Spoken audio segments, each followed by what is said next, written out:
사모하는 자의 것입니다. 하나님께서 우리에게 거저 주신 은혜도 역시 사모하는 자가 은혜를 알게 되고 또 은혜를 누리게 되는 것이죠. 우리가 그동안에 이제 쭉 구약의 시대를 우리가 개관해 보고 있는데, 우리 한 가지만 우리 한번 복습해 봅시다. 구약은 9시대로 우리가 나눌 수 있다고 말을 했죠. 구약을 9시대로 분류를 하게 되면 제일 먼저 어떤 시대가 나오죠?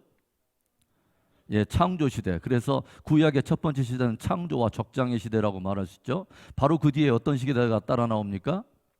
모세 시대가 나오죠. 그러죠? 그래서 창세기 이후에 출애굽부터 신명기까지는 주로 모세를 중심으로 인하여 일어난 출애굽의 사건과 광야의 여정을 다루고 있다고 하는 것이죠. 자, 그다음에 모세 시대 다음에는 어떤 시대가 시작됩니까? 가나안 정복 시대. 할렐루야. 가나안 정복 시대. 그래서 여호수아와 그의 군대들이 가나안 땅에 들어가서 7년 동안 정복 전쟁을 통해서 기업을 나누는 그 이야기가 등장을 해요. 가나안 정복 시대. 그다음에 어떤 시대입니까?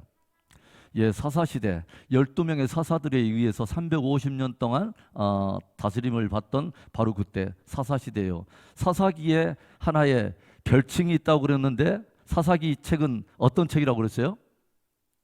이 앞전에 김석진 성도님이 맞췄는데 과도기의 책이라고 말했어요. 그렇죠. 과도기의 책. 그렇죠. 왕들이 서기 전에 아무래도 그 혼돈된 그런 아직 정돈되지 않는 그런 과도기를 다루고 있는 시대가 사사시대다. 그 다음에 사사시대 다음에는 뭐예요?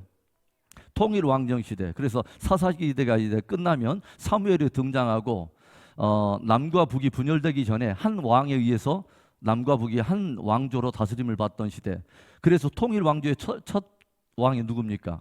사울 왕이죠. 그 다음에 다윗, 그 다음에 솔로몬. 그래서 제가 여러분에게 그런 말씀을 드렸죠. 통일왕조에 다스리던 이 세 왕, 즉 사울과 다윗과 솔로몬은 각각 몇 년 동안 나라를 다스렸다고요? 40년씩. 그래서 40년 다스림을 받았다라고 여러분의 말씀을 했어요. 그리고 이 앞전에 시간에 어떤 우리가 시대를 공부했냐면 통일왕정 다음에 뭐예요? 이제는 분열왕국이 시작되죠. 그래서 통일왕정이 이제는 나눠지면서 분열왕국이 되는데, 솔로몬 왕 이후에 이제 왕조가 두 개로 이제 나눠지죠. 그렇죠? 솔로몬 왕에 의해서 이제 어떤 일이 있고 난 다음에 나라가 둘로 쪼개져 버리는 것을 우리가 알게 되죠. 그래서 제가 이 앞전에 분열왕국을 다루면서 두 개의 단어를 깊이 우리가 생각하면서 왕정의 이야기를 우리는 살펴볼 필요가 있다. 하나는 마음이라고 하는 단어를 깊이 우리가 주목해야 된다. 그 다음에 길이라고 하는 단어를 우리가 주목해 볼 필요가 있다. 솔로몬의 왕의 마음이, 즉 하나님을 향한 왕의 마음이 둘로 나누어지면서 뭐예요? 나라가 둘로 쪼개져 버립니다. 그러죠. 그리고 북왕국은 뭐예요? 북이스라엘. 그러죠? 이스라엘. 북왕국은 이스라엘이고 남쪽은 뭐예요? 남쪽은 유다죠. 남유다. 그래서 이 두 나라로 나눠지면서 북왕국 이스라엘은 19명의 왕들에 의해서 이 나라가 쭉 이제 통치를 하게 되고, 남유다는 20명의 왕들이 쭉 이제 나라를 다스리게 되는데, 이 모든 왕들이 선하고 악한가를 가늠하는 하나님이 세운 기준이 되는 사람이 있다고 말씀을 드렸어요. 그렇죠? 누굽니까? 선한 왕의 기준이 누구예요? 다윗이라고 하는 왕입니다. 그렇죠? 그래서 하나님께서 여러분이 열왕기상, 열왕기하를 우리가 읽다 보면 계속해서 어떤 이야기가 등장하냐면, 어떤 왕들의 쭉 역사를 이렇게 기록하면서 저가 여호와 보시기에 정직히 행하여 다윗의 길로 행하였더라. 다윗의 길로 행하여 여호와 보시기에 정직히 행하였더라 라고 하는 그런 말씀이 계속 드러난 것을 우리가 보게 되죠. 그러니까 선한 왕의 기준은 누구냐면 다윗입니다. 그러면 또 하나의 길이 있어요. 또 하나의 또 길을 내는 사람이 있었는데, 악한 왕의 한 기준을 잡고 있는 사람이 있습니다. 누굴까요? 여로보암이라고 하는 사람입니다. 여로보암. 그러면 이 여로보암이 했던 일이 도대체 무엇이길래 이 사람은 길은 그렇게 악한 길의 기준이 되었을까? 이 여로보암이 했던 아주 악한 일이 있었습니다. 여러분에게 말씀을 드렸죠. 어떤 일을 했습니까? 여로보암은 북왕국 이스라엘의 초대 왕으로서 여로보암이 했던 악한 일이 있었습니다. 그게 뭐냐면 첫 번째는 예루살렘이 아닌 뭐요? 베델과 단이라고 하는 곳에 제단을 세워서 사람들로 하여금 거기에다 황금 송아지를 만들어 놓고 이것이 너희를 애굽에서 인도하여 낸 여호와라라고 말하면서 사람들에게 거기에 우상 숭배를 하게 만든 것입니다. 그래서 여로보암은 뭐냐면 인본주의적 예배의 길을 터준 사람이 바로 여로보암입니다. 그래서 여러분이 성경을 읽다 보면 저가 느밧의 아들 여로보암이 이스라엘로 범죄케 한 그 죄악을 따라 행하였더라 라는 말이 계속 나와요. 그러니까 악한 왕의 기준은 누구냐면 여로보암입니다. 여로보암의 길을 따라가면 악한 왕이 되는 것이죠. 그런데 그 길을 걷다가도 다시 선한 길로 하나님께 평가를 받는 사람이 있어. 종종 그 사람은 누구냐면은 그 길로 행한 것이 아니라 누구의 길로? 다윗의 길로 행하였던 사람들은 선한 왕으로 다 분류가 되고 있더라고 하는 거죠. 그래서 베델과 단이라고 하는 곳에 제단을 만들었어요. 그런데 왜 여로보암이 베델과 단에다 다른 제단을 만들었느냐?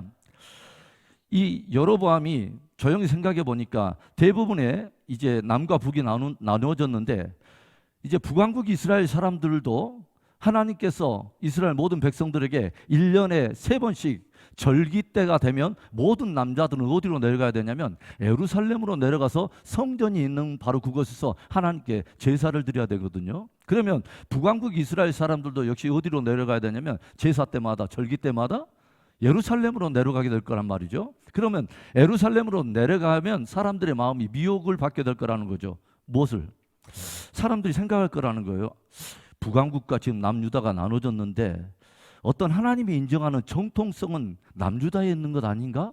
예루살렘도 여기 있고 성전도 여기 있고 모든 하나님이 인정하시는 레위지파 제사장들이 다 여기 있지 않은가라고 생각하면 민심이 뭐요? 자기에게서 멀어져서 남유다로 다 기울 거라고 하는 거죠. 그래서 여로보암이 베델과 단이라고 하는 곳에 딱 제단을 세워놓고 야 너희들 예루살렘 갈 필요 없어. 여기서 제사 드려도 돼. 그리고 모든 사람들의 눈에 가시적으로 보여주려고 황금 송아지를 만들어놓고 이것이 너희를 애굽에서 인도하여 낸 여호와라 라면서 우상 숭배에 길을 열어준 사람이 바로 여로보암이라고 하는 거죠.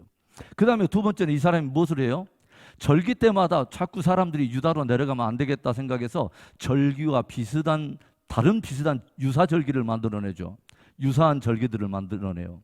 이것은 하나님이 정한 그런 때 절기들이 아니에요. 비슷한 절기를 만들어 놓은 거예요. 그리고 또 하나는 뭡니까? 제사장은 항상 레위지파에서 나오게 되는데 이 사람은 뭐요? 레위지파 아니어도 상관없이 다른 지파에서 의무적으로 뭐요? 다른 지파에서 제사장들을 만들어내요. 그러니까 한마디로 뭐냐면 인본주의적 제사의 한 틀을 만들어 놓고 사람들로 하여금 그 하나님을 그렇게 섬기게 했다고 하는 거죠. 그런데 이 모든 제사를 하나님이 받으셨을까요? 받지 않으셨습니다. 그래서 여로보암의 길을 걸어갔던 북왕국 이스라엘은 다 악한 왕입니다. 처음부터 끝까지 하나님 앞에 다 그렇게 평가를 받아요. 그래서 우리가 늘 조심해야 되는 것은 뭐냐면 인본주의적 신앙을 경계해야 합니다. 그래서 저와 여러분이 늘 어디에다 주목을 해야 되냐면 성경을 주목해야 됩니다. 성경적 예배, 성경적 신앙이 좋은 신앙입니다. 할렐루야. 그래서 얼핏 보면 예배 같은데 사람들 이무적으로 좇아고 사람들이 만들어낸 예배가 하나님이 보시기에는 전혀 아닌 예배일 수도 있다고 하는 거죠. 그래서 늘 우리들의 초점은 성경에 기울여져 있어야 돼요. 그래서 성경이 제시하는 길을 따라서 가는 사람이 좋은 사람이고 좋은 믿음인 것입니다. 할렐루야. 자, 그래서 북왕국 이스라엘이 쭉 가다가 북왕국 이스라엘이 먼저 멸망을 하죠. 몇 년도에? BC 722년에. 이합전 시간에 여러분에게 도표를 이제 조금 완성해 드렸는데 왜 이런 연도를 그래도 조금 몇 가지는 기억해 두는 것이 좋냐면은 여러분 성경은 허구적인 이야기가 아니에요. 성경은 역사입니다. 할렐루야. 성경은 사람들이 만드는 허구적인 허상의 이야기가 아니에요. 성경은 구체적인 사람의 이름들이 처음부터 등장하고 연도가 등장하고 어떤 왕들의 이름들이 다 거론되잖아요. 무엇을 말하는 거죠? 성경은 말 그대로 역사였다는 거죠. 그렇죠. 그런데 역사는 히스토리라고 말하는데 사람들의 이야기가 아니에요. 사실은 역사는 히스토리, 바로 그분의 이야기가 바로 역사인 것입니다. 할렐루야. 자, 그래서 722년에 북왕국 이스라엘이 아수르라고 하는 나라에 의해서 멸망을 당합니다. 그리고 이제 남유다도 점점 타락하더니 BC 586년경에 어디에 의해서?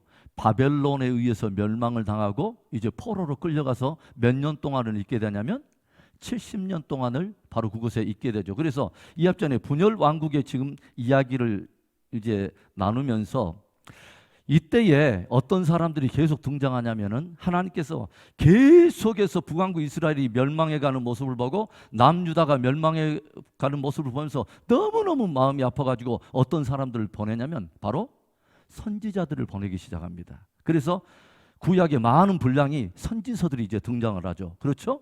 선지국 드십니까?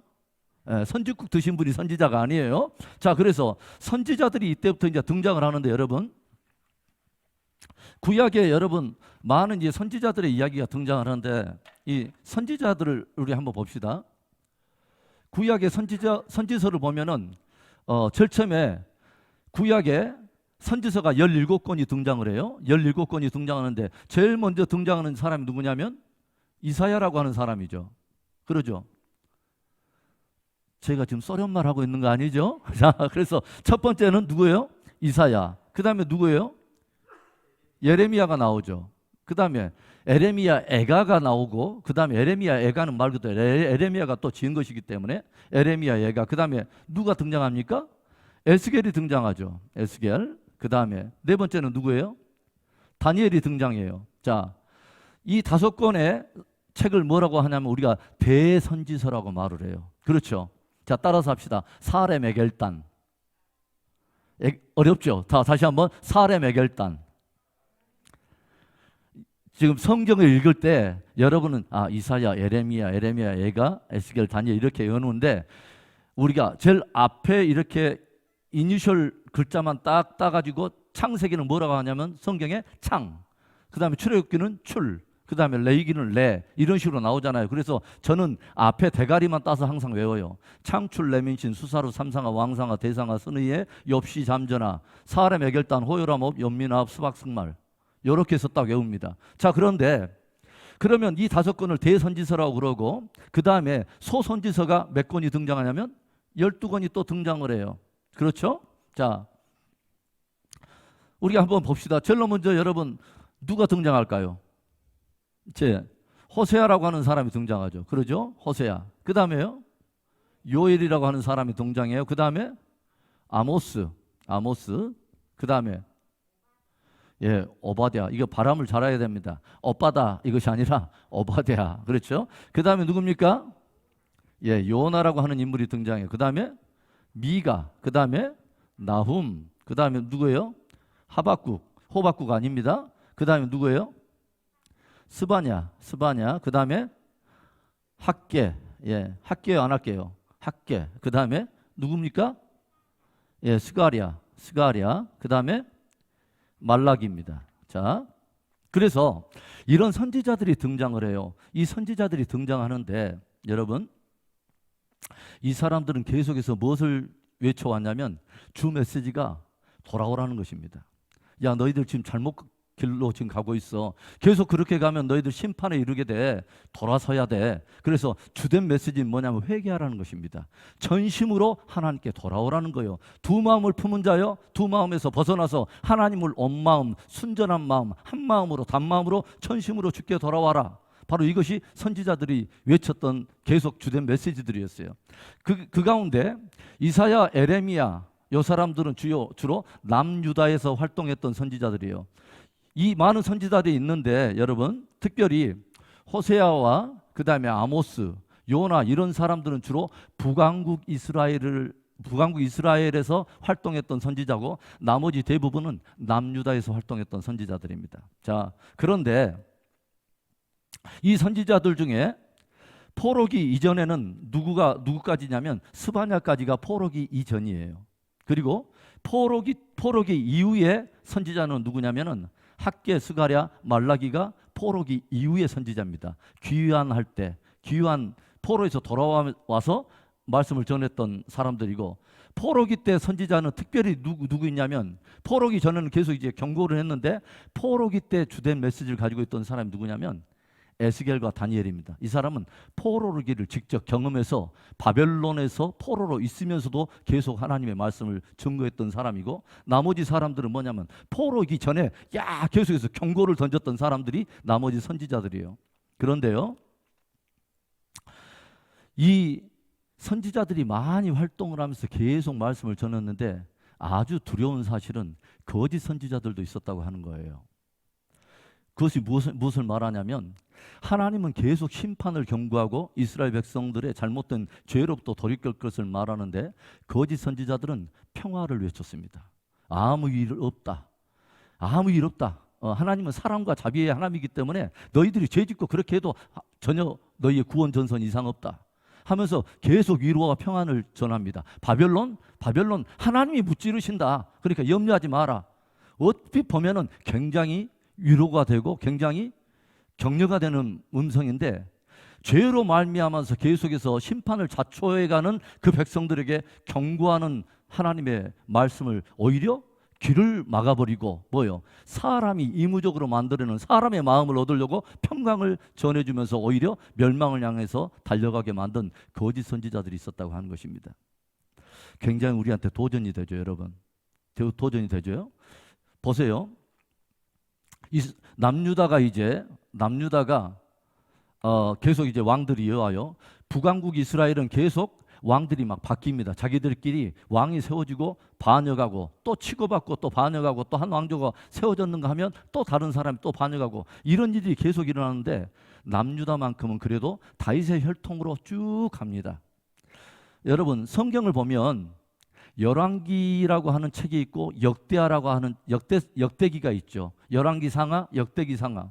얼핏 보면 여러분들이 보면 나온 사람이 또 등장하고 한 이야기 또 기록하고, 뭐할라 똑같은 사건을 자꾸 열왕기 상하에도 기록하고 역대 상하에도 기록했을까 여러분이 의문이 될 때가 있어요.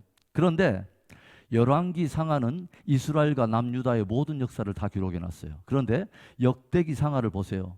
북왕국 이스라엘 이야기는 거의 없고 남유다 중심으로 역대기 상하는 기록되어 있습니다. 뭐냐면 다윗의 정통성을 다시 한번 강조하기 위해서 역대기 상하는 다윗의 혈통으로 중심으로, 남유다 중심으로 성경이 기록되어 있는 것이 역대기 상하입니다. 자, 그러면 쭉 이제 왕조가 흘러갈 때 제가 이합 전에 그런 말을 했죠. 남유다가 멸망할 때에 한 번에 멸망하지 않고 바벨론이 몇 번 침공을 했냐면 3번에 의해서 바벨론이 이스라엘을, 남유다를 침공했다고 말했어요. 1차 침공이 몇 년이라고 말했냐면 BC 605년에 바벨론이 침공해서 들어옵니다. 이때 남유다의 왕이 누구냐면 여호야김이라고 하는 왕이에요. 그런데 이때 바벨론의 느부갓네살이 남유다를 침공해 가지고 이때 일부 많은 귀인들과 왕족들을 데리고 바벨론으로 포로로 끌고 갑니다. 이때 누구도 함께 끌려가냐면 다니엘이 끌려갑니다. 그렇죠? 그래서 다니엘이 끌려가요. 1차 침공 때. 그 다음에 2차 침공은 BC 597년입니다. 2차 침공이 벌어지는데 이때는 왕의 이름이 조금 비슷한데 달라요. 여호야김이 아니라 여호야긴입니다. 김하고 긴 굉장히 좀 차이가 많이 나요. 김치찌개하고 김치찌개하고는 달라요. 자, 그럼 비슷한 건데, 자 보세요. 그래서 여호야긴 왕 때 쳐들어와 가지고 이때 많은 사람들을 또 포로로 데리고 가고 예루살렘 성전과 왕궁의 많은 보물들을 가지고 갑니다. 이때 또 누구가 끌려가냐면 에스겔이라고 하는 선지자가 끌려가요. 그 다음에 3차는 말 그대로 BC 586년에 성전이 불에 타고 예루살렘이 완전히 초토화돼 버리고 예루살렘과 유다에 있는 모든 사람들 거의 다 흩어버리고 포로로 끌고 가는 그런 일들이 벌어져요. 이게 이제 말 그대로 예루살렘이 멸망하고 남유다가 멸망한 해로 보는 거죠. 그러나 이런 사건들이 일어나고 있을 때 수많은 선지자들이 일어나서 계속 예언을 했습니다. 오직하면 에레미야는 지금 자기 조국이 멸망해가는 상황들을 알면서 정말로 눈물로 애통하면서 계속 경고를 하죠. 그런 말씀 중에 하나가 뭐예요? 에레미야 애가죠. 그래서 에레미야를 뭐라고 하냐면 눈물의 선지자라고 말하잖아요. 자기 조국이 무너진 것들을 보면서 눈물로 호소했던 사람이 에레미야예요. 이 에레미야가 막 얼마나 그 비통하게 그 말씀을 쏟아내는가. 그리고 아까쯤에 제가 거짓 선지자 이야기를 했는데, 이때 우리는 굉장히 하나님이 이스라엘 가운데 또 유다 가운데 크고 두려운 일이 있다라고 말씀하는 한 구절을 우리가 한번 볼 필요가 있습니다. 하나님이 이 땅에 크고 두려운 일이 있다라고 말씀하신 것인데, 우리 한번 찾아봐 보겠습니다. 어디냐면, 자, 예레미야 5장을 찾아가 보세요. 예레미야 5장 말씀인데요.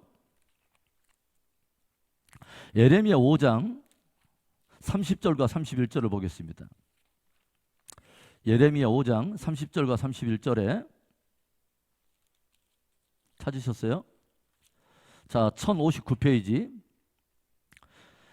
30절 31절, 우리 두 절인데 우리 한번 읽어봅시다. 시작. 이 땅에 무섭고 놀라운 일이 있도다. 선지자들은 거짓을 예언하며 제사장들은 자기 권력으로 다스리며 내 백성은 그것을 좋게 여기니 마지막에는 너희가 어찌하려느냐. 이게 주님께서 들려주신 굉장한 경고입니다. 이 땅에 정말 무섭고 두려운 일 하나가 있는데 뭐냐면, 거짓 선지자들은 뭐예요? 선지자들은 거짓을 예언해요.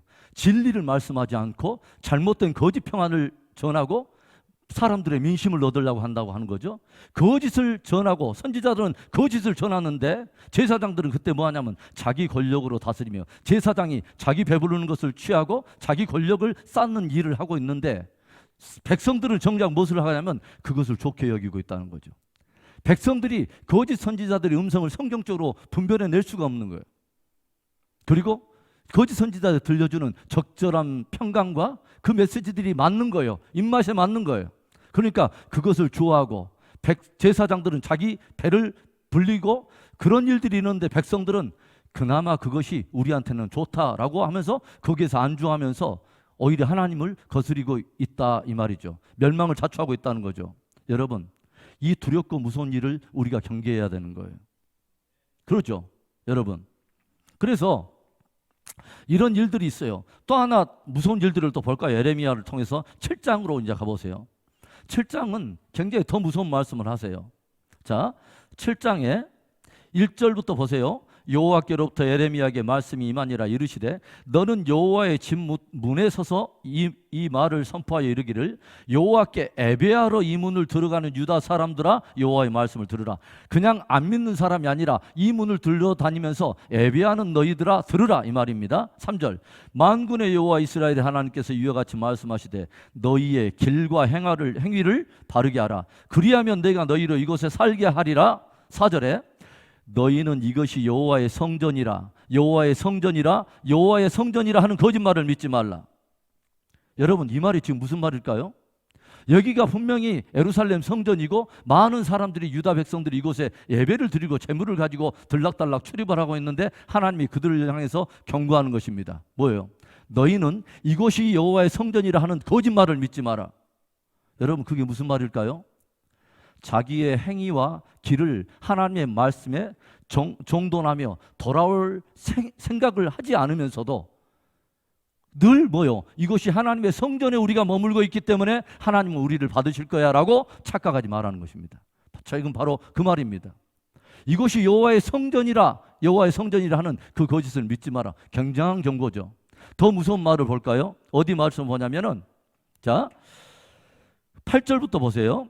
보라, 너희가 무익한 거짓말을 의존하는도다. 너희가 도둑질하며 살인하며 가늠하며 거짓 맹세하며 바알에게 분향하며 너희가 알지 못하는 다른 신들을 따르면서, 10절에 내 이름으로 일컬음을 받는 이 집에 들어와서 내 앞에 서서 말하기를 우리가 구원을 얻었나이다 하느냐? 이는 이 모든 가등한 일을 행하려 함이로다. 무슨 말을 하는 거예요? 우리가 구원받았다 이거예요. 여호와 성전에서 우리가 예배하고 있기 때문에 우린 구원받았다. 그런데 착각하지 말라는 거예요. 너희들은 구원받았다라고 착각하지 말라는 거예요. 너희의 길과 행위를 하나님의 진리에 맞춰서 따르는 진정한 순종의 마음이 없으면서도 여전히 내가 하나님의 성전에 있기 때문에, 그리고 그렇기 때문에 나는 구원을 받았다라고 착각하지 말라는 거예요. 여러분, 하나님이 기뻐하는 제사는 뭐라고요? 순종입니다. 할렐루야. 그래서 우리는 굉장히 중요해요. 사무엘이 뭐라고 말해요? 여호와께서 찾으시는 제사는 뭐예요? 하나님의 말씀을 청종하는 것이고 순종하는 것이라고 말해요. 순종이 무엇보다 나아요? 제사보다 낫고, 그러죠. 듣는 것이 수양의 기름보다 나으니라. 여러분, 우리의 심령은 하나님의 진리에 포커스를 맞추고 있어야 됩니다. 할렐루야. 자, 그래서 굉장한 말을 이렇게 쏟아내고 있어요. 그런데 많은 거짓 선지자들은 사람들을 위로한답시고 이 하나님의 엄청난 심판이 풀어지고 있는 때에도 거짓 메시지를 막 증거합니다. 사람의 마음을 얻으려고. 참 선지자들은 하나님의 마음을 얻는 사람이에요. 할렐루야. 하나님의 마음을 쫓아가는 사람이 좋은 사람이에요. 하나님이 왜 다윗을 세운지 아세요? 이새의 아들 다윗을 보니까 내 마음에 합한 자라. 마음 이야기 하잖아요. 내 마음에 합한 자라. 내 마음을 쫓아오는 자다, 이 말입니다. 여러분, 굉장히 중요한 말이죠. 왜 이런 이야기를 우리가 지금 나눠야 되냐면요, 점점 우리가 진입에 들어가고 있는 시대가 마지막 시대의 이야기이기 때문에 그래요.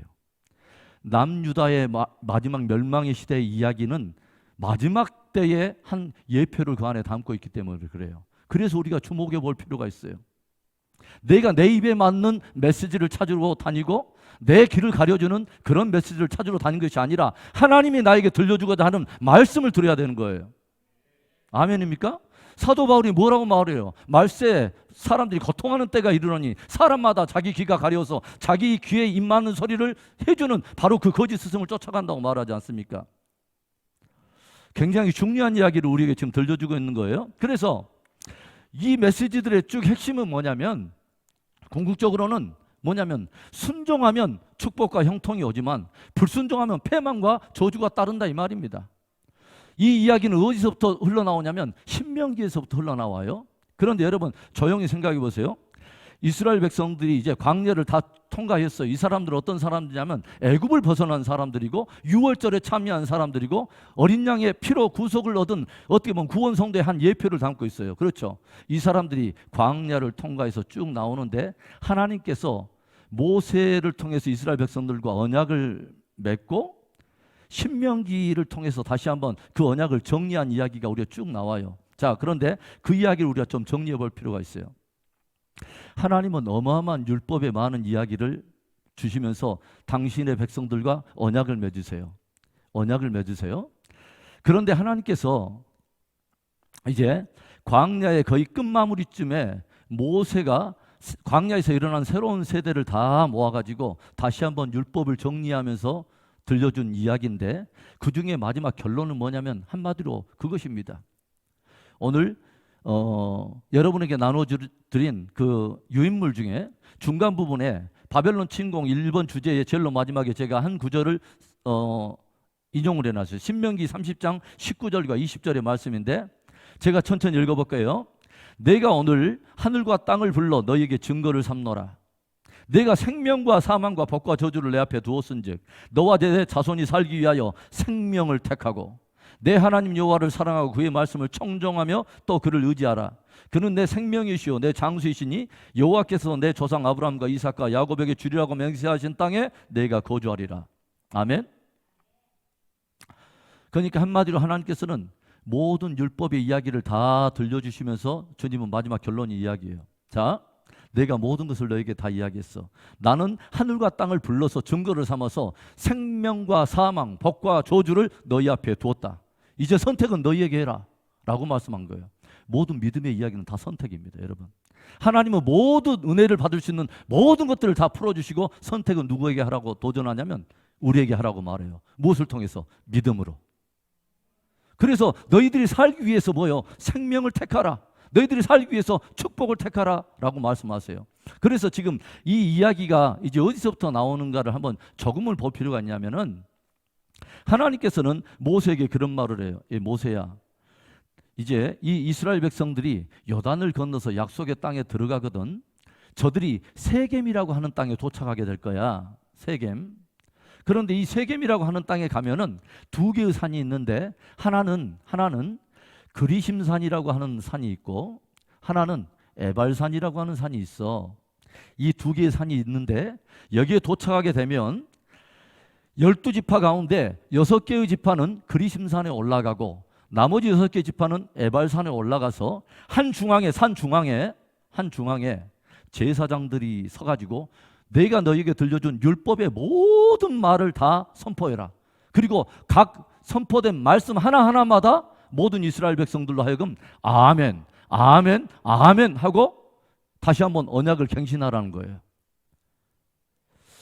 축복의 말씀에 대해서도 아멘, 아멘 해야 되지만 저주의 말씀에 대해서도 아멘, 아멘 해야 된다는 것이죠. 그래서 하나님의 말씀에 가감없이 모두 다 아멘, 아멘 하도록 함으로 인해서 언약을 갱신하라고 하나님 말씀하세요. 바로 그것이 어디냐면 세겜이라고 하는 곳에서 이루어져야 될 일이라고 하는 거죠. 그래서 이 모든 일들을 다 이제 모세가 그렇게 약속을 하죠. 그리고 그 내용을 예행 연습으로 하는 게 신명기에 나오는데, 자 여러분 신명기 찾아가 보세요. 신명기 어디를 보시냐면 27장을 찾아가 보세요. 자 신명기 27장을 가보세요. 27장에 4절에 봐보세요. 4절에 너희가 요단을 건너거든 내가 오늘날 너희에게 명령하는 이 돌들을 에발산에 세우고 그 위에 석회를 바를 것이며, 쭉 나오는 이야기가 나오죠. 그 다음에 9절에 모세와 레위 제사장들이 온 이스라엘에게 말하 이르되 이스라엘아 잠잠하여 들으라. 오늘 내가 내 하나님 여호와의 백성이 되었으니 그런즉 내 하나님 여호와의 말씀을 청정하여 내가 오늘 내게 명령하는 그 명령과 규례를 행할지니라. 11절에 모세가 그날 백성에게 명령하여 이르되 너희가 요단을 건넌 후에 시므온과 레위와 유다와 이사갈과 요셉과 베냐민은 백성을 축복하기 위하여 그리심산에 서고 루벤과 gad과 아셀과 수불론과 단과 납달리는 저주하기 위하여 에발산에 서고 레위 사람은 큰 소리로 이스라엘 모든 사람에게 말하 이르기를 장색의 손으로 조각하였거나 부어 만든 우상은 여호와께 가증하니 그것을 만들어 은밀히 세우는 자는 저주를 받을 것이라 할 것이되 모든 백성은 응답에 말하되 아멘 할지니라. 그의 부모를 경홀히 여기는 자는 저주를 받을 것이라 할 것이요 모든 백성은 아멘 할지니라. 그의 이웃의 경계표를 옮기는 자는 저주를 받을 것이라 할 것이요 모든 백성은 아멘 할 것이라. 다 그 이야기입니다. 26절까지. 끝까지 뭐냐면 다 축복과 저주의 말씀에 대해서 모든 이스라엘 백성들은 아멘, 아멘으로 다 이 하나의 말씀에 대해서 자기 안에 확증하라는 것입니다.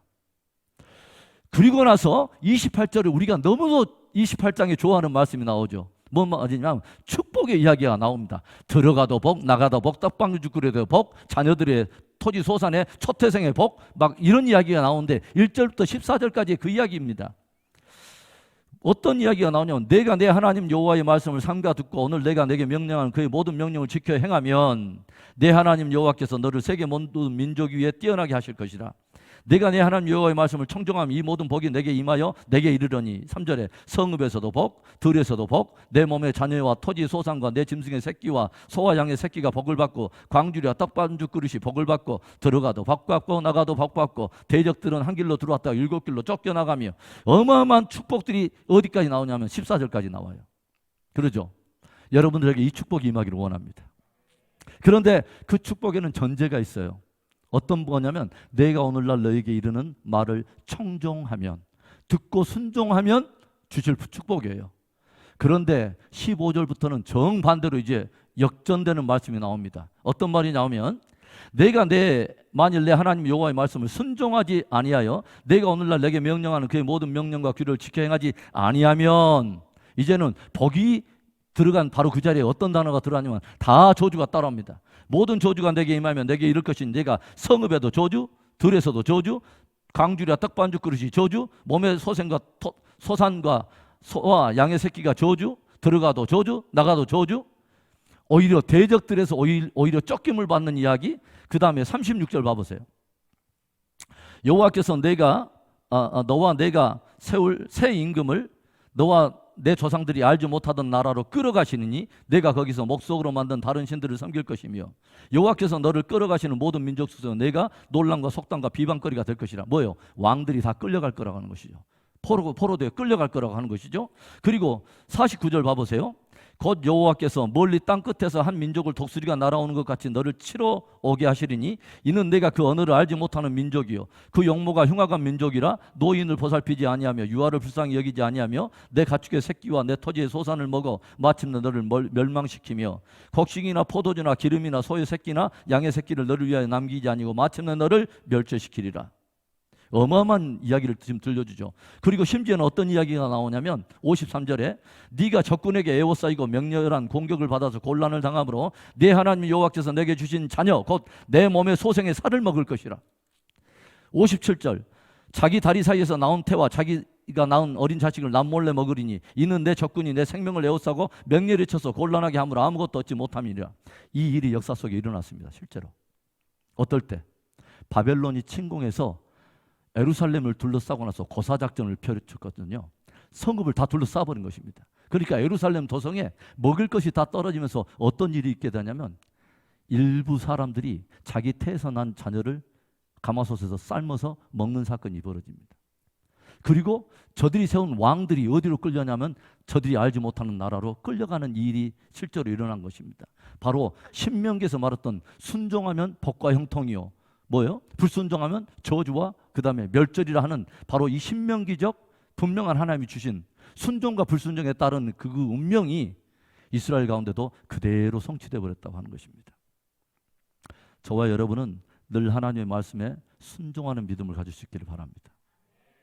굉장히 중요한 이야기죠. 하나님은요, 당신의 백성이라고 해서 면제해 주거나 그런 하나님이 아니에요. 저들이 하나님께 회개하여 돌아가면 그 누구보다도 사랑하고 회복시켜 주지만 뭐요? 여전히 죄악 가운데 행하면서 여전히 뭐요? 그 고의적인 죄성을 가지고 불순종의 길을 행하면서 여전히 착각하면서 잘못된 신앙생활하는 것은 그것은 하나님께서 베풀어 주신 은혜에 합당한 성도의 모습이 아니라는 거죠. 여러분, 회개하며 순종의 열매를 맺는 신앙이 가장 복된 신앙인 줄 믿습니다. 제가 여러분에게 들려드린 이야기는 제가 마지막 계시록을 강의할 때도 또 나오는 이야기예요. 성경 전체에 66권이 있는데 그 책에 저는 하나의 단어로 제목을 붙이라면 순종이라고 저는 붙이고 싶어요. 처음부터 끝까지 주님은 하나님의 성도들에게 무엇을 원하냐면 순종입니다. 아멘입니까? 굉장히 중요한 이야기예요. 그래서 이제 이런 이야기를 통해서 쭉 이제 포로 생활을 이제 접어들게 됐습니다. 그래서 하나님의 선지자를 통해서 계속 돌아오라고 말한 선지자들의 음성에 귀를 막더니 모든 백성들은 거짓 선지자들과 더불어서 잘못된 믿음을 쫓아서 하나님이 경고하신 대로 멸절되고 포로로 끌려가는 비운의 그런 역사를 맞이하게 되죠. 그런데 하나님은 은혜는 뭐냐면 당신의 백성들이 근실히 징계를 받는 가운데 회개하기 시작하면 하나님은 또 그의 백성들을 회복한다는 것입니다.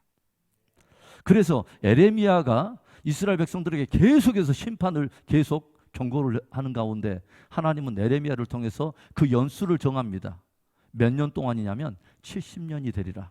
70년 동안 포로 생활을 하게 된다. 그래서 BC 605년 다니엘이 1차 포로로 끌려갔던 데부터 정확히 70년대가 되는 BC 536년에 페르시아 왕인 첫 왕인 고레스라고 하는 사람이 바사 제국에 있는 모든 유다 백성들은 예루살렘으로 돌아가도 좋다라고 하는 1차 귀환령을 내리죠. 정확히 몇 년이냐면 70년입니다. 에레미야 29장 10절을 볼까요? 에레미야 29장 10절의 말씀. 자, 봅시다. 예레미야 29장 10절. 여러분이 저랑 이렇게 성경 공부한 것은 그냥 흘려보내지 마시고요. 꼭 집에 가서 이 말씀을 중심으로 다시 꼭 여러분의 것으로 다시 한번 다시 공부하십시오. 그래야 내 것이 됩니다. 자, 에레미야 29장 10절에 에레미야가 계속 심판을 말하면서 10절에 이런 말을 합니다. 여호와께서 이와 같이 말씀하시니라. 바벨론에서 몇 년이 차면 70년이 차면 내가 너희를 돌보고 나의 선한 말을 너희에게 성취하여 너희를 이곳으로 돌아오게 하리라. 여호와의 말씀이니라. 너희를 향한 나의 생각을 내가 아나니 평안이요 재앙이 아니니라. 너희에게 미래와 희망을 주는 것이니라. 아멘. 무슨 말이냐면 야 나의 백성들아, 내가 지금은 너희의 죄로 말미암아 내가 심판을 하지만 그 심판조차도 사실은 내 중심에 너희를 향하여 진실로 회복되기를 원하여 전 사랑의 메시지이고 내 본심은 사랑이요 평안이라는 것을 너희가 알아줬으면 좋겠다라고 말하는 거죠. 여러분이 자녀들에게 잘못해갖고 회초리를 들 때 이놈 너 오늘 혼나봐라 라고 하면서 매를 칠 때 이 애가 오늘 매를 받고 거의 거반 죽을 것을 의도적으로 때리는 부모는 거의 없습니다. 그렇죠? 이 때리는 그 마음에는 그 아픔보다도 훨씬 부모의 마음은 이 자녀가 정말 회복되기를 원하고 온전한 삶을 살기를 원해서 정말 사랑의 그 마음으로 매를 하는 그 본심이 그거 아니겠어요? 그러죠? 야, 너 오늘 너 그렇게 말 안 들으려면 집 나가! 그렇게 말할 때 아들이 그것이 아버지의 본심이구나. 알았습니다. 제가 나가 드릴게요. 하면 나가면 이것은 벌장 다 본 거예요. 아버지가 지금 왜 지금 그 말에 그 지금 표면적인 언어의 표현 그 내부에 담겨 있는 아버지의 본심 말입니다. 나가라고 말했을 땐 진짜 나가란 말입니까? 아니면 네가 정말 온전하게 돌아와야 돼라고 지금 하는 말입니까? 본심이. 그러죠. 하나님의 말씀을 읽을 때 하나님의 중심을 읽어야 돼요. 아멘입니까? 하나님의 중심을 읽어야죠. 그렇죠? 그래서 하나님께서는 예레미야를 통해서 70년이 차면 저들에게 돌아올 것을 말씀하세요. 그뿐만이 아니죠. 여러분, 그 절망에 끌려갔던 누구예요? 에스겔과 다니엘을 통해서도 하나님께서는 유다의 백성들이 다시 회복될 것을 말씀하세요. 그러죠? 말씀하세요. 여러분, 에스겔서에 여러분들이 잘 알고 있는 마른 뼈의 환상의 이야기가 등장해요. 마른 뼈들. 자, 에스겔서 37장을 찾아갑니다. 에스겔서 37장에 잘 알고 있는 말씀입니다. 자, 에스겔서 37장. 에스겔서 37장을 보면 하나님께서 포로에 끌려가 있는 지금 에스겔에게 어느 날 환상을 보여주는데 어떤 한 골짜기에 무엇이 수두룩하냐면 뼈들이 엄청나게 함께 모여 있는 거예요. 이 뼈들이. 그래서 오늘의 이야기는 그냥 이야기 아니라 굉장히 뼈 있는 이야기예요. 그렇죠. 그래서 하여간 우리들 굉장히 뼈 좋아하죠. 여러분 사골국도 좋아하고 그런데 하여간 그렇게 우려내려고 한 것이 아니라 한 골짜기에 엄청난 뼈들이 있어요. 그러면서 이 뼈들이 보니까 얼마나 말랐던지 이 뼈들이 조용히 보니까 아예 말라가지고 어떤 그 소송의 어떤 가능성이 없더라는 거죠. 바로 그때에 하나님께서 에스겔에게 물어봐요. 뭐라고 물어봤냐면 이렇게 물어봐요. 3절에 그가 내게 이르되 뭐냐면 인자야 이 뼈들이 능히 살 수 있겠느냐 하고 물어요. 야, 네가 보기에 이 마른 뼈들이 살 수 있다고 생각하냐? 그러니까 에스겔이 뭐냐면 여호와께서 하십니다 라고 말을 해요. 그러면서 4절에 또 내게 이르시되 너는 이 모든 뼈들에게 대언하여 이르기를 너희 마른 뼈들아 여호와의 말씀을 들을지어다. 주 여호와께서 이 뼈들에게 이같이 말씀하시기를 내가 생기를 너희에게 들어가게 하리니 너희가 살아나리라. 너희 위에 힘줄을 두고 살을 입히고 가죽으로 덮고 너희 속에 생기를 넣으리니 너희가 살아나리라. 또 내가 여호와인 줄을 너희가 알리라 하셨다라. 여러분, 엄청난 죽은 뼈들도 하나님이 살리겠다면 살아요. 아멘입니까? 이게 여호와의 말씀의 능력이에요. 그렇죠. 눈앞에 보여주는 이 뼈들 도저히 소송의 가능성이 없는데 그러면 여러분 지금 이 뼈들은 도대체 정체가 뭘까요? 하나님이 이 환상을 통해서 보여준 뼈들의 정체가 뭐예요? 아예 이제 주님이 해석을 해주세요. 11절에 또 내게 이르시되 인자야 이 뼈들은 뭐예요? 이스라엘 온 족속이라. 결국은 이스라엘 이야기예요. 내 백성들에 대한 이야기예요. 그러니까 그 뒤에 보면 그들이 이르기를 즉 이스라엘 족속 유다 사람들이 포로에게 끌려가지고 자기 스스로 이야기하는데 뭐라고 말하냐면 이렇게 이야기해요.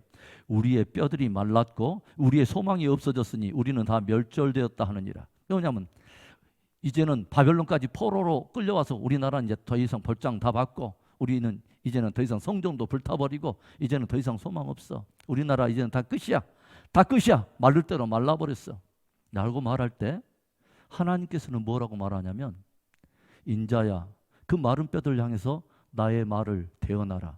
여호와의 생기를 대언하라. 그러면 여호와의 생기의 바람이 불어서 뭐요? 그 마른 뼈들이 죽었다고 저들 스스로도 자기의 인생에 대해서 아무런 소망도 없고 스스로 멸절을 선포해버린 바로 그 절망의 운명에서 하나님께서 뭐요? 저들을 다 다시 살리셔서 뼈와 뼈들이 상합하고 다시 살이 붙고 해서 일으키시는데 나중에 보니까 어떤 존재로 일으켜버리냐면 이런 일들로 일어나 버릴 거라고 하는 거죠.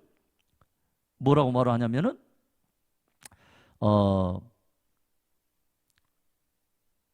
10절에 봐보세요. 이에 내가 그 명령대로 대언하였더니 생기가 그들에게 들어가며 그들이 곧 살아나서 일어나 서는데 극히 큰 뭐예요? 군대라. 어마어마한 군대로 일어나 버립니다. 지금은 상태는 뭐예요? 마른 뼈예요. 죽어 있어요. 스스로도 멸절과 아무런 가능성이 없더라. 스스로에 대해서 포기해 버렸어요. 그런데 하나님은 나 여호와의 생기가 그에게 들어가면 그가 살아난다는 거예요. 그런데 살아나는데 보통으로 살아나는 게 아니라 뭐예요? 마른 뼈들도 하나님의 군대가 될 수 있다는 거예요. 아멘. 누가 붙들면? 하나님이 붙들면. 할렐루야. 그래서 우리는 절망과 낙담에 눈앞에 펼쳐지는 그런 상황에 주목할 것이 아니라 그런 상황 속에서도 누구의 음성을 들어야 되냐면 하나님의 음성을 들어야 돼요. 아멘입니까? 여러분 따라서 합시다. 상황이 결론이 아니라 하나님의 말씀이 결론이다. 굉장히 중요한 말이에요. 여러분 상황을 결론 삼지 마세요. 하나님의 말씀이 결론이에요. 하나님이 아니라면 아니에요. 하나님이 끝이 아니라면 아닌 거예요. 그게 굉장히 중요하죠. 그래서 어마어마한 이스라엘 백성들과 유다 백성들이 큰 군대로 회복될 것을 하나님은 말씀해 주시죠. 그 다음에 그 가운데 누구의 이야기도 나오냐면 이제 다니엘이 이야기가 나오죠. 다니엘이 조용히 성경을 읽다가 무엇을 봤냐면요. 에레미야가 자기 민족을 향한 하나님의 징계의 횟수를 70년으로 정한 것을 알았어요. 이게 다니엘서 9장 2절에 나오는 이야기예요. 찾지는 않겠습니다. 그래서 다니엘은요. 바벨론으로 포로로 끌려갔는데도 함부로 생활하지 않습니다. 이제는 포로로 끌려왔는데 이곳이 하나님도 없는 세상인데 그리고 하나님 믿지 않는 그런 나라인데 바벨론에 왔으면 바벨론식으로 살아야지 라고 말하지 않아요. 바벨론에 있으나 여전히 다니엘은 누구의 사람으로 사냐면 하나님의 사람으로 살아요. 이 다니엘의 이야기는 마지막 시대에 굉장히 중요한 저와 여러분에게 믿음의 도전을 줘요. 정말 성도의 승리신앙의 한 모델을 다니엘이 담고 있어요. 굉장히 중요합니다. 여러분 바벨론으로 끌려갔는데 다니엘이 무엇을 결정해요?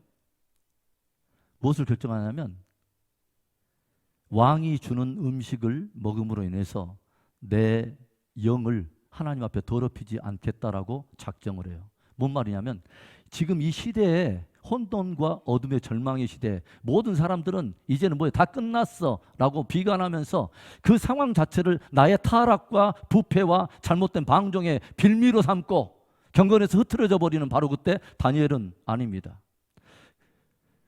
유다 가운데 하나님은 바벨론에서도 역시 하나님이란 것을 의지하고 하나님 앞에 늘 살아가요. 그러죠. 그리고 그 하나님 앞에 뭘 결정하냐면 거룩한 삶을 결정해요. 나를 더럽히지 아니하리라. 그리고 다니엘이 무엇을 합니까? 하루에 3차례 예루살렘을 향해서 문을 열고 하루에 3번씩 하나님 앞에 감사합니다. 몇 년 동안을? 70년 동안을. 그리고 이 다니엘을 통해서 나중에 여러분 성경을 보면 하나님은 어마어마한 시대의 비밀들을 환상으로 다 열어주십니다. 그 절망의 밤 가운데 다니엘은 하나님으로 인해서 희망을 바라봅니다. 역사를 주관하시는 하나님을 봅니다. 이 세상에서는 나라가 일어나고 꺼지고 살아나고 죽고 막 어마어마한 일들이 일어나는데 이 모든 것 위에 모든 역사를 다스리는 하나님의 영광을 봅니다. 여러분 오늘 새벽에도 제가 설교했어요. 저와 여러분은 하나님의 영광을 봐야 살아납니다. 상황을 보면 위축되고 매일 쓰러지고 상황 따라서 바람 부는 대로 함께 흔들리지만 아니에요. 그게 아니에요. 우리는 하나님과 그분의 역사를 봐야 돼요. 그분이 행하고자 하는 역사를 봐야 되는 거죠. 그리고 다니엘은 그 가운데서 경건을 지켜요. 기도하는 자리를 지키고 하루에 3번씩 하나님과 교제를 합니다. 왜? 그 자리가 자기를 붙들어주는 능력의 자리이기 때문에. 나중에 여러분 다니엘이 기도를 하면 왕이 아닌 다른 곳에 기도하면 어디 굴에 집어넣는다고 그러냐면 사자굴에 집어넣는다고 하는 왕의 조서가 딱 내려짐을 알고도 다니엘은 여상하게 기도합니다. 그 말이 뭔 말이에요?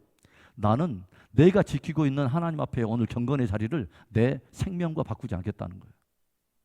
얼마나 놀라운 것입니까 여러분. 그런데 하나님은 다니엘의 생명을 보존하십니다. 그리고 다니엘을 왕들은 막 바뀌고 제국은 사라지는데 내 왕이 이방의 왕들이 바뀌는 가운데도 다니엘은 나라의 제국의 2인자로서 총리의 사명을 감당합니다. 여러분 하나님이 지켜주셔야 지켜지는 거예요. 굉장히 중요한 이야기죠. 여러분, 절망하는 많은 할 수밖에 없는 상황이 벌어진다 할지라도 그 가운데 우리는 하나님 앞에 경건을 지키고 믿음의 담대한 전진을 해야 할 걸로 믿습니다. 그 가운데 다니엘이 봤던 많은 제국의 어떤 역사들도 있고 많은 것들이 있는데 그건 나중에 이제 공부하기로 하고, 이제 마지막으로 한 가지만 우리 5분 동안 하고 정리하겠습니다. 뭐냐면은 여러분, 이제 유다 백성들이 남유다로 이제 들어가서 포로기가 70년을 지나가면서 이제 많은 변화가 일어났어요. 어떤 변화가 일어났을까요? 많은 사람들은 머릿속에 잘못된 모든 신앙에 대해서 돌아보는 어떤 하나의 계기가 됐을 거예요. 그리고 뭐냐면 또 오해도 생길 거예요. 도대체 하나님은 아브라함과 그의 후손들을 통해서 이루고자 하는 그의 나라를 이 땅 가운데 세우기를 원했다고 하는데, 그러면 이대로 북왕국 이스라엘도 끝나고 우리 남유다도 지금 포로로 끌렸는데 도대체 하나님의 비전이란 건 뭔가? 도대체 하나님이 이루겠다고 하는 그분의 뜻은 과연 이루어졌는가? 그러면 하나님은 되지도 않을 이런 뜻을 가지고 엄한 백성들을 끌어다가 지금까지 이렇게 끌고 왔다는 말인가? 이게 도대체 뭔가? 라고 하는 왜곡과 잘못된 어떤 그런 해석들을 가지고 있었을 수도 있고, 또 한 부분에는 반성을 하는 일들도 있었다고 하는 거죠. 우리가 왜 오늘 이 지경에 이르게 됐는가? 도대체 우리가 하나님 앞에 무엇을 잘못했는가 하면서 진실로 한번 자기의 신앙을 돌아보는 참된 회개적 어떤 그런 계기도 되었다고 하는 것이죠. 그런데 이 포로기를 지나면서 몇 가지 패턴이 이제 바뀌기 시작합니다. 뭐냐면은 하나는 성전 중심의 예배에서 이제는 어떤 예배로 바뀌냐면 회당 예배로 바뀝니다. 그러니까 성전 중심이 이제는 뭐가 없어요? 성전이 없어요. 불타버렸거든요. 그렇죠. 그 다음에 바벨론은 하나님을 섬기는 성전이 없습니다. 그러니까 성전 예배를 드릴 수가 없어요. 이제는 거기에다 무엇을 짓고 회당을 짓고 회당 예배를 드리기 시작해요. 그러죠. 그래서 함께 모여서 제물이나 이런 걸 드릴 수 없어요. 뭐 양떼로 잡고 소떼로 잡고 이런 거 할 수가 없어요. 그래서 회당에 모여서 주로 뭐요? 하나님의 사람들이 서로 말씀을 중심으로 예배를 드리는 거예요. 뭐요? 제의적인 예배에서 이제는 뭐요? 말씀 중심의 예배로 바뀌어 버려요. 그렇죠. 굉장히 중요한 이제 이야기들을 우리가 지금 하고 있는 거예요, 사실은. 왜 그러냐면 회당 예배로 바뀌기 시작해요. 하나님 없는 땅에서는 이제는 더 이상 제물을 드릴 수가 없고 이제는 회당 예배를 드리기 시작해요. 그래서 바벨론 산하의 유대인들이 이제는 바벨론 제국의 여러 나라들로 흩어지게 될 거 아닙니까? 흩어진 곳에서도 저들은 무엇을 지었을까요? 이제는 회당을 중심으로 유대인 공동체를 만들어가요. 여기 가도 회당, 저기 가도 회당. 그래서 사도 바울이 사도행전을 딱 기록해 보면 바울이 어느 곳에 가든지 어디를 먼저 찾아가냐면 회당을 찾아가요. 그렇죠. 회당을 찾아가서 유대인들에게 먼저 복음을 전하는 이야기가 사도행전에 나오지 않습니까? 그렇죠. 회당 중심의 예배로 바뀌고 그 다음에 뭐요? 말씀 중심의 예배로 다 바뀌어요. 더 이상 제물을 드리고 이런 것을 할 수가 없기 때문에. 그렇죠? 그 다음에 세 번째, 구심적 선교에서 원심적 선교로. 이것은 의미가 있어요. 여러분, 하나님께서 이스라엘 백성들을 선택할 때 뭐라고 하냐면 너희가 열국 가운데 내 말을 잘 듣고 순종하면 너희는 내게 대하여 제사장 나라가 되며. 그렇죠. 제사장 나라가 된다. 거룩한 소유가 된다라고 말씀하세요. 하나님이 아브라함을 선택하고 그와 약속을 맺을 때 아주 중요한 한 구절이 있었습니다. 뭐냐면 내가 이 땅을 너와 내 자손에게 준다. 그 다음에 너로 큰 민족을 이루게 할게. 그 다음 뭐냐면 너와 내 후손으로 인하여 천하 만민이 복을 받게 되리라. 너와 내 후손으로 인하여 결국 그 축복의 흐름이 마지막 목적이 뭐냐면 너희에서 그치는 것이 아니라 너희가 통로가 돼서 마지막 축복이 흘러가는 목적지는 어디냐면 천하 만민이 다 복을 받게 하려 합니다. 아멘. 그래서 여러분 지금까지 이스라엘 백성들은 그런데 하나님의 그 축복의 약속을 자기들만의 전유물로 자기들은 생각을 했어요. 이방 민족을 하나님은 상종도 하지 않아. 이방 민족에 대해서 영혼에는 관심도 없어 라고 저들 다 배타시하고 터부시했는데 이제는 정작 유대 백성들, 하나님의 백성을 자처하는 이들이 어디 땅에 끌려왔냐면 하나님 없는 땅으로 끌려왔어요. 어떻게 보면 하나님이 흩어버리셨어요. 이와 비슷한 일이 어디에도 일어납니까? 사도행전에도 일어나죠. 다 믿는 백성들이 예루살렘 교회로 막 모여들었고 자기들끼리 막 예배드리고 이것은 좋은데 복음을 전하려고 하지는 않아요. 하나님 없는 땅에. 그렇게 하나님께서 예루살렘에 스데반 집사를 통한 순교로 인해서 예루살렘 교회를 다 흩어버리지 않습니까? 그러죠. 그새야 흩어진 저들이 무엇을 해요? 다른 나라에 가서 다른 민족들에게 복음을 전해요. 마찬가지예요. 구심적 선교로 가만히 있으면서 오라오라 했던 이스라엘 백성들이 이제는 아니에요. 하나님이 강제로 어디로 데리고 가버리냐면 바벨론 땅에, 하나님 없는 세상에 한복판에 심어놔버려요. 그러면 거기에서 이제 비로소 유다 백성들이 무엇을 눈뜨기 시작했을까요? 우리 민족을 향한 하나님의 꿈과 비전과 기대가 뭘까? 아, 우리를 통해서 하나님 없는 바벨론 땅에서도 바벨론의 잃어버린 영혼들이 하나님께 돌아오기를 원하는 것은 아닐까 하면서 저들이 서서히 모여 이방 선교에 대한 눈이 서서히 열리기 시작했다고 하는 거죠. 하나님 없는 사람들의 영혼 구원에 대해서 관심을 갖기 시작했다고 하는 거죠. 여러분, 우리가 이곳에 모이는 교회로 모인 아주 중요한 이유 중에 하나는 첫 번째로는 하나님을 예배한 거지만, 모이는 교회로 아주 중요한 우리가 거기 모이는 이유의 아주 또 하나 이유는 흩어진 교회가 돼서 흩어진 곳에서 하나님을 증거하기 위해서 우리가 모이는 거예요. 아멘입니까? 그래서 모이는 교회도 중요하지만 흩어지는 교회도 중요해요. 모이는 교회 안에서만 내가 예배 드리고 하나님과 나의 관계만 이렇게 고수하고 있는 것이 어떻게 보면 신앙의 반쪽이에요. 이제는 내가 받았던 은혜를 내 삶의 현장에 가서 삶으로 하나님을 드러내고, 하나님 없는 자들이 나를 통해서 하나님을 바라볼 수 있도록 내가 건강한 신앙생활을 보여주고, 또 기회가 있는 대로 복음을 전함으로 인해서 흩어진 곳에서도 역시 교회로 살아야 되는 거죠. 아멘입니까?